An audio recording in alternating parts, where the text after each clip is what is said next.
Assalamualaikum warahmatullahi wabarakatuh. Saya akan menyampaikan apa itu teknologi nuklir kaitan dengan pertanian secara umum. Nanti kalau Bapak Ibu sekalian tertarik lebih lanjut, kita bisa melakukan diskusi apa itu nuklir, apa manfaatnya, dan lain sebagainya. Eh, dalam jangka beberapa menit tentu saja tidak cukup untuk menyampaikan eh, suatu kegiatan pemanfaatan iptek nuklir secara luas di dunia, tidak hanya pertanian, peternakan, bahkan juga bagian-bagian tertentu juga di pengawetan makanan, di pangan. Nah, tapi bagaimanapun juga, moga-moga ini bermanfaat untuk rekan-rekan semuanya. Apa sih iptek nuklir? Mungkin ada yang selalu mengaitkan itu dengan bahaya radiasi. Itu kaitan dengan Chernobyl, Fukushima, bom atom, dan lain sebagainya. Padahal nuklir, iptek nuklir sudah dimanfaatkan di Indonesia sekian lama. Misalnya varietas padi unggul bikinan Batan itu mungkin sudah 1967 diciptakan, jadi sudah sangat lama, dan juga memberikan kontribusi bagi kemandirian serta ketahanan di bidang pangan di Indonesia.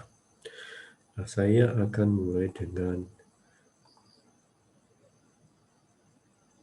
lingkup dari aplikasi radiasi atau iptek nuklir.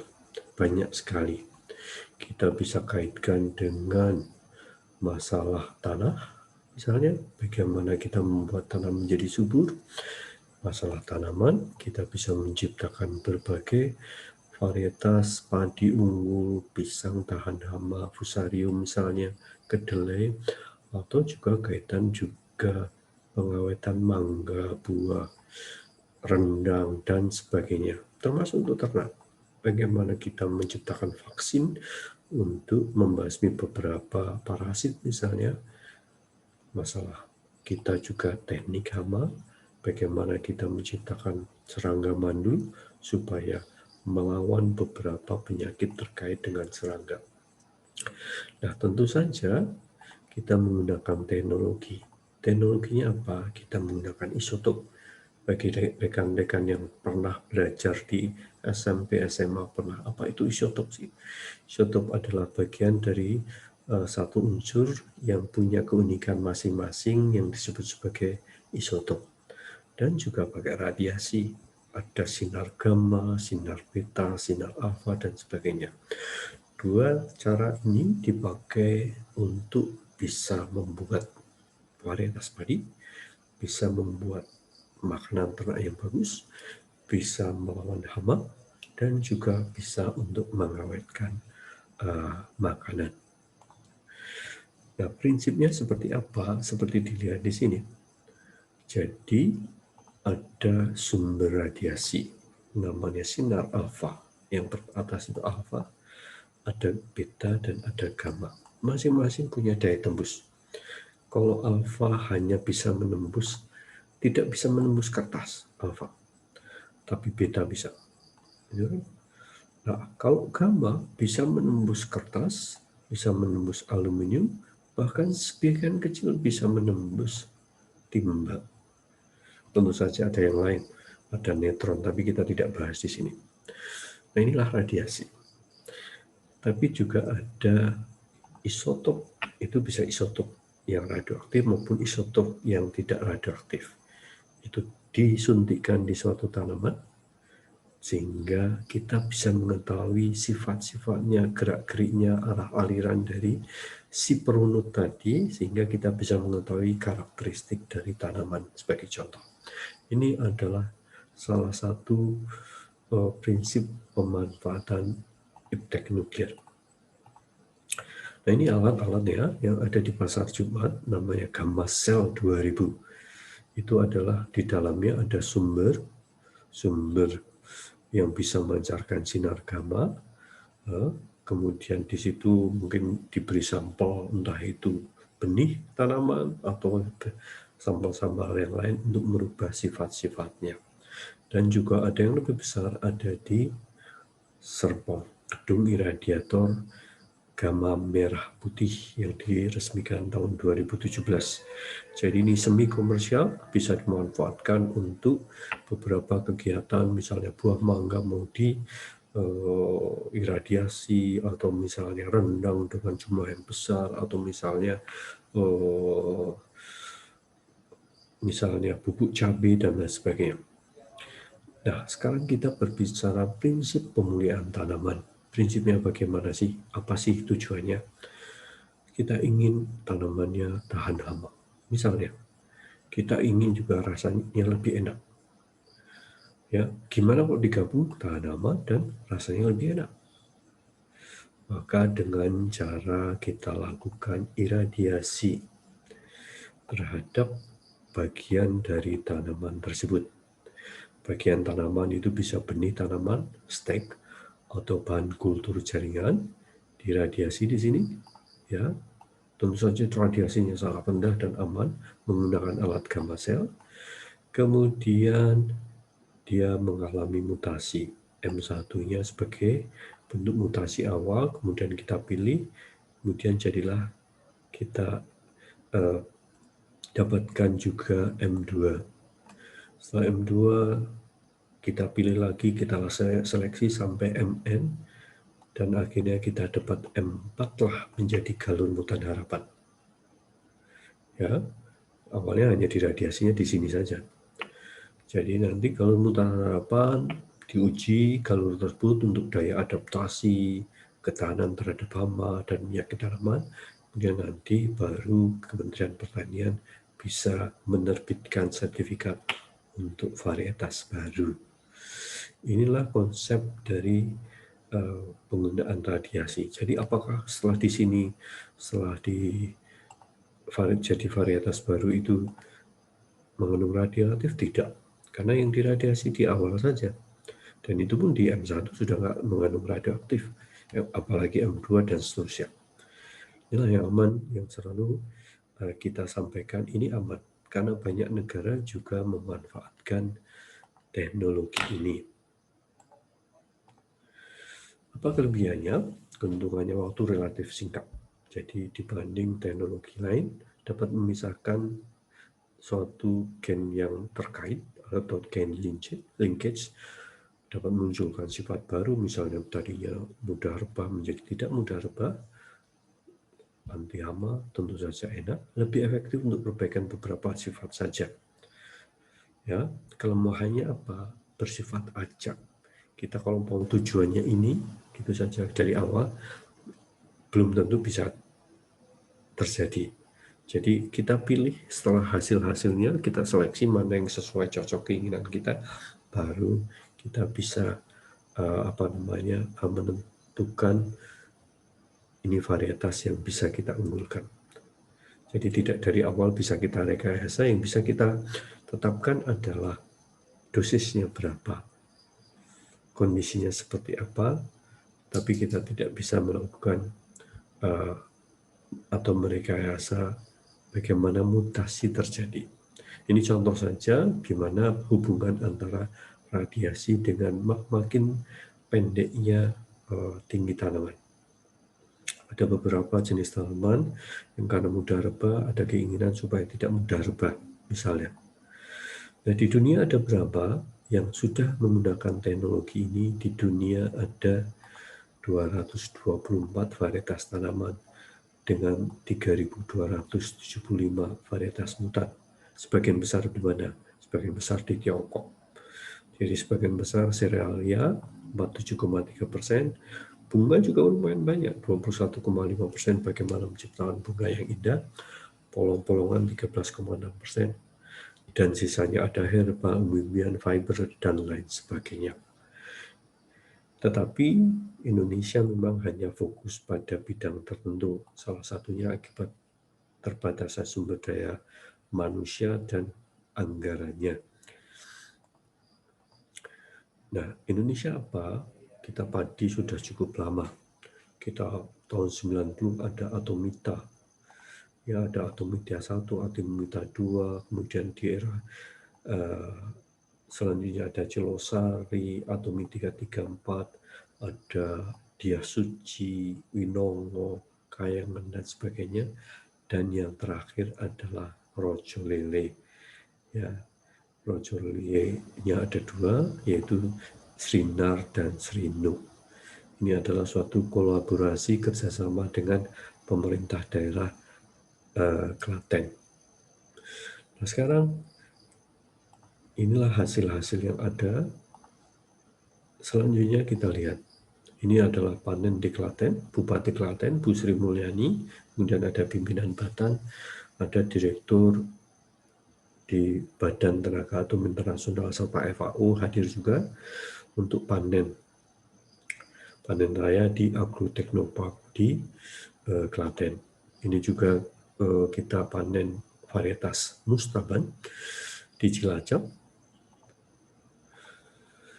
Bahkan di Polewali Mandar, Sulawesi Barat, banyak masyarakatnya menyukai beras sehat cap nuklir. Mereka mengatakan tidak mau makan kalau tidak makan beras sehat cap nuklir. Kita perhatikan, kalau di daerah lain kalau kita beri cap nuklir mungkin malah nggak laku. Kalau di Polman, di Polewali Mandar juga justru menjadi jaminan mutu dari produk-produk dengan radiasi. Di sisi lain juga kita menciptakan varietas unggul kedelai. Jadi banyak sekali dari mulai Muria, kemudian Meratus, Mutiara 1, dan seterusnya. Kita lihat mulai dari Muria tahun era antara 1980 sampai 90. Usia genjahnya antara 83 sampai 85 hari, 88 hari, dengan produktivitasnya 1,8 ton per hektar. Kemudian Meratus juga ada. Kemudian yang lebih baru ada Gama Sugeng 2, Gama Sugeng 1, dan lain-lain sebagainya. Jadi ini adalah produk-produk, ada yang cocok untuk kecap misalnya, ada yang cocok untuk produk tempe, dan lain sebagainya. Nah, sekarang ini adalah contoh di Polewali Mandar. Di sana ditanam Mutiara 1 yang cocok untuk produksi kecap. Kemudian kita ke sorghum. Kita mempunyai seorang peneliti namanya Profesor Suranto, sering ikut dalam beberapa webinar dengan Perserikatan BUM Desa Indonesia. Jadi dialah, saya katakan, Profesor Sorghum Radiasi. Menciptakan beberapa varietas. Keunggulannya adalah daya adaptasi luas, kebutuhan air yang lebih sedikit, dapat ditanam di lahan marginal, lebih tahan terhadap hama penyakit. Ada Samurai 2, Samurai 1, Padan, dan sebagainya. Ini adalah Profesor Suranto. Dia menjadi pelatih bagi peneliti-peneliti dari negara-negara berkembang termasuk di Afrika, bahkan dia sering dikirim ke banyak negara. Kita juga menciptakan kacang hijau camar, kacang hijau muri. Kalau kacang hijau camar umur masaknya 60 hari, potensi hasilnya 1-2 ton per hektar, tahan terhadap bercak coklat, cukup tahan penyakit kudis, toleran terhadap lahan masam dan lahan asin. Juga ada kita menciptakan varietas gandum tropis. Kita sering menghadapi situasi sulit, gandum itu tidak cocok di negara tropis. Ternyata teman-teman di Banten mampu menciptakan gandum tropis namanya Gandesa. Tahan terhadap penyakit karat dan moderat terhadap hawar daun, serta adaptif pada daerah dengan ketinggian di atas 1000 meter di atas permukaan laut. Ini merupakan potensi besar kalau kita ingin memanfaatkan gandum yang produk kita sendiri dan mengurangi impor dari luar negeri. Kita juga menciptakan Katantan 1, varietas kacang tanah, tahan dan terpenyakit karat, moderat juga terhadap hawar daun, dan sebagainya. Ada pisang Pirama 1, ini relatif baru, toleran terhadap penyakit layu fusarium dengan daya simpan 3-4 hari setelah panen. Ada kapas karisma, potensi produksinya tanpa insektisida 2008 kg kapas berbiji per hektar. Kita juga menciptakan beberapa bunga, tanaman hias, lebih dari 23 varietas krisan telah dilepas kerjasama dengan pihak lain, kemudian juga rosmarun, yulikara, rosanda, dan sebagainya. Bagaimana aplikasi teknik nuklir untuk bidang hama dan penyakit tanaman? Ini ada teknologi, mungkin pakai istilah bahasa asing, tapi saya boleh mengatakan bahasa lebih sederhananya adalah teknik serangga madu atau TSM. Kalau bahasa Inggrisnya SIT, Sterile Insect Technique. Jadi pertama tujuannya adalah mensterilkan serangga-serangga jantan. Jadi seperti ini, mensterilkan serangga-serangga jantan. Jadi diradiasi calon untuk jadi serangga jantannya, setelah steril, kemudian diterbangkan dengan pesawat udara. Disebar di area sangat luas, maka nanti serangga jantan akan kawin dengan serangga betina yang ada di lahan luas tersebut. Perkawinan atau kawin itu, ya ini proses kawinnya, tidak akan menghasilkan serangga baru. Tidak akan menghasilkan serangga baru. Kalau 9 kali kita lakukan suatu penyebaran, kurang lebih seperti itu, maka kemungkinan besar hama serangga akan menjadi 0. Ini tidak hanya digunakan untuk masalah kebun, perkebunan, atau tanaman saja, tapi bisa dimanfaatkan untuk melawan DBD, demam berdarah. Jadi kita sebarkan nyamuk jantan, steril, kawin dengan nyamuk betina, sehingga itu akan mereduksi jumlah nyamuk, otomatis mampu meminimalisir demam berdarah. Nah, aplikasi yang lain untuk di bidang peternakan, manfaat teknik nuklir dalam bidang peternakan itu peningkatan produksi. Kita punya berbagai isotop, ini mungkin terlalu teknis. Isotop-isotop ini dimasukkan ke dalam tubuh ternak untuk mengetahui metabolisme, untuk mengetahui siklus hormonnya. Dengan tujuan apa? Misalnya dengan tujuan untuk mendapatkan siklus kapan dia harus kawin. Bagaimana juga menciptakan makanan berbasis pada apa yang kita masukkan ke dalam tubuh mereka, apa makanan yang cocok, komposisi apa yang bagus untuk mereka. Nanti saya akan tunjukkan. Nah, dengan teknologi nuklir, dengan radiasi, maka dalam masalah kesehatan ternak kita bisa menghasilkan vaksin radiasi. Dan juga tentu saja kita bisa menghasilkan termasuk pakan. Ini pakan misalnya kita sebut sebagai urea molase block, diciptakan berbasis pada bahan makanan lokal karena berbasis pada runutan terhadap dalam tubuh si sapi, kira-kira apa makanan yang bisa menghasilkan suatu kondisi tubuh sapi menjadi lebih baik dan lebih sehat, maka diciptakanlah komposisi yang tepat untuk makanan mereka, untuk makanan ternak tersebut. Jadi mekanisme seperti ini. Ada suatu materi lokal, misalnya daun apa saja, kemudian diberi label, dikasih perunut isotop-isotop, kemudian dimasukkan menjadi makanan sapi misalnya, kemudian keluarnya jadi apa, kita analisis.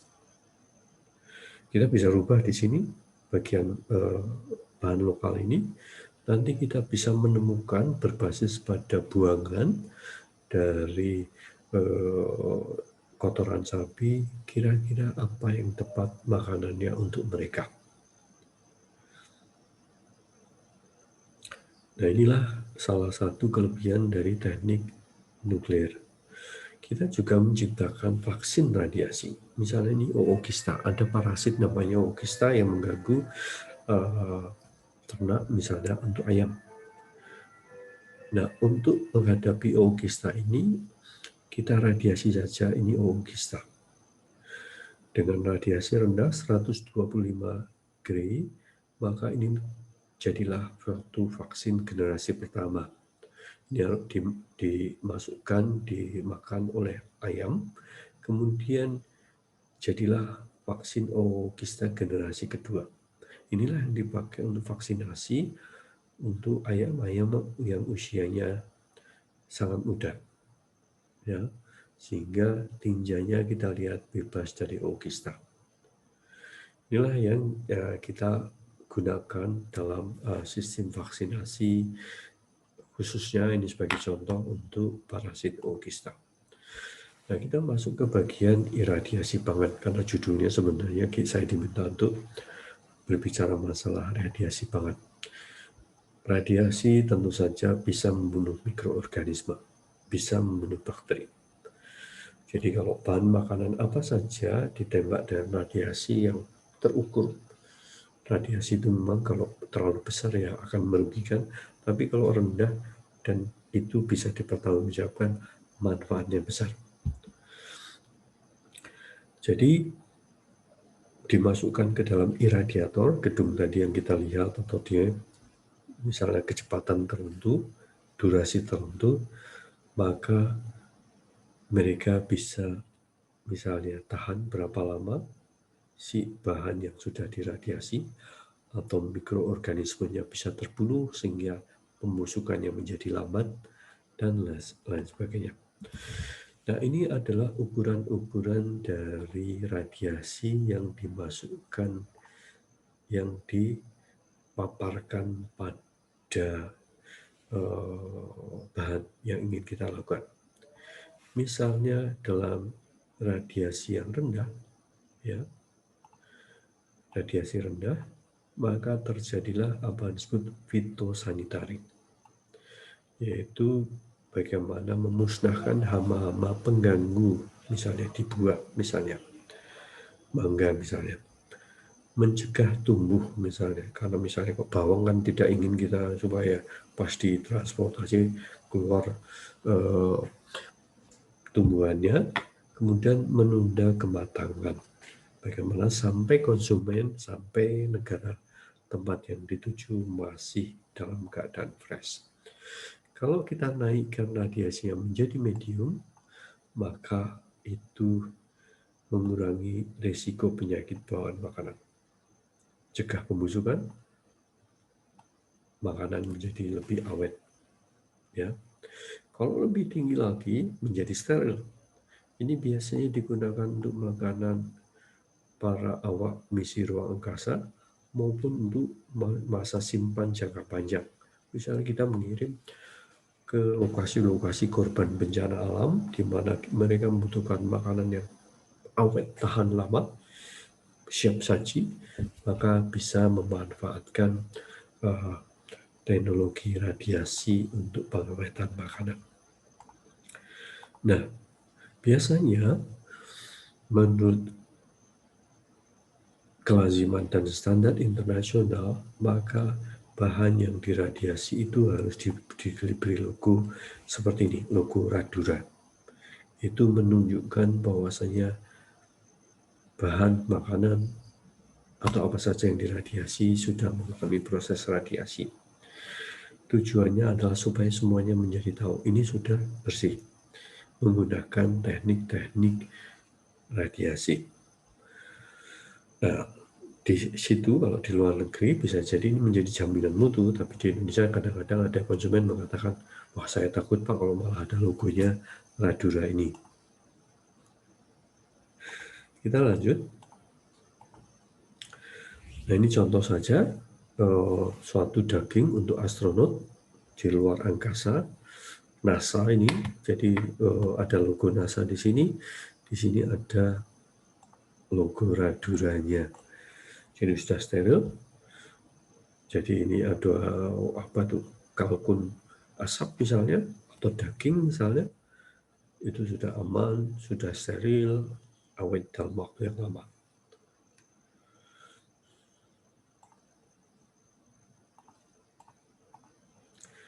Nah, inilah proses radiasinya. Jadi kalau Anda datang ke Serpong, ada sumber radiasi ada di dalam dasar kolam. Kemudian kalau ada suatu sampel rendang lewat dilewatkan, tidak dimasukkan ke dalam kolam, hanya dilewatkan di luarnya, maka dengan kecepatan tertentu dia mendapatkan dosis terus nanti keluar. Jadi dia berputar mendekati dengan kecepatan yang sudah diatur sumber radiasi. Biasanya ini adalah sumbernya namanya cobalt 60. Nah, ini contoh dari guava, Mexican guava, harganya $3 ini ya. Ini juga sudah diberi logo Radura.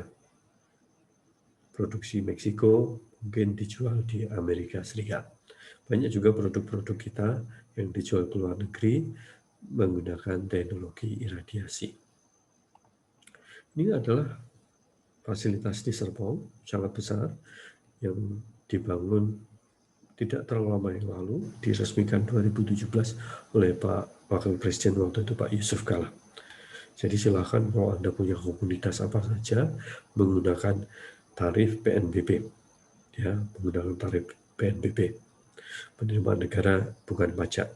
Jadi relatif murah dibanding kalau Anda datang ke swasta, misalnya ke Cikarang.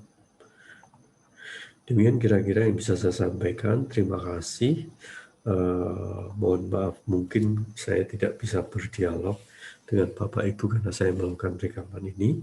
Tapi kapan saja Anda ingin berdiskusi, Bapak Ibu ingin berdiskusi, kami siap membantu. Bahkan saya ajak beberapa ahlinya yang bisa juga memberikan advice, bantuan terkait apa itu teknologi nuklir untuk pertanian pangan.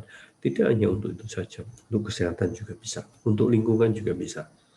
Tapi tentu saja Batan bukan suatu lembaga swasta, bukan komersial. Jadi apa yang kita lakukan adalah membantu Bapak Ibu semuanya. Paling yang bisa digunakan hanya tarif PNBP saja. Demikian, terima kasih. Wabillahi taufiq wal hidayah.